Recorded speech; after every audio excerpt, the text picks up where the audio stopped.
have been here for quite a while, and we're watching things kind of evolve. We've now got homes in Vail that are architectural masterpieces that Kyle has been a part of. So if you would kind of share with me, Kyle, a little bit of your background, where you grew up.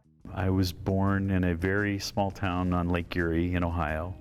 My family was in the window business. So my father was always this, architect wannabe, still is today. I'm helping him remodel something as we speak.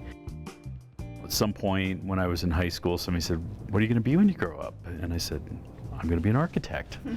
And nobody had asked me that question before, so I looked at schools all over kind of the Midwest and the East Coast, and I'd gotten accepted at this small school in Washington, D.C. called Catholic University.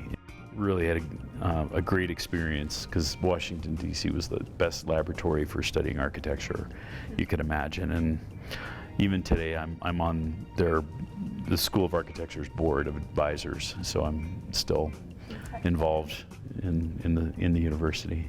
The architect that inspired you, that would be Louis Kahn, correct? Can you share with me why, a little bit about what his architecture was about?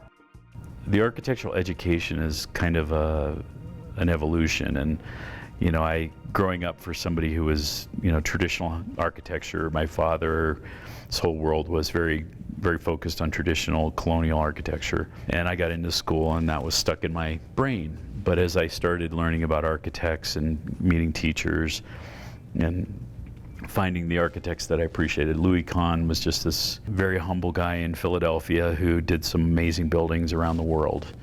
And they were kind of a lot of pure geometry, sculptural, but not loud and screaming. They just had this subtlety to them. And but his main point is the buildings were a journey. They took you somewhere.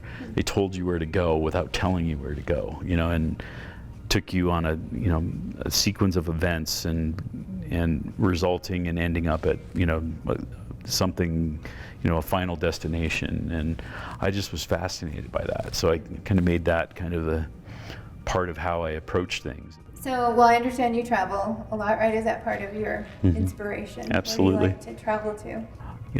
I think, the Alps in Italy remain probably one of my favorites. And then I am absolutely fascinated by Japan.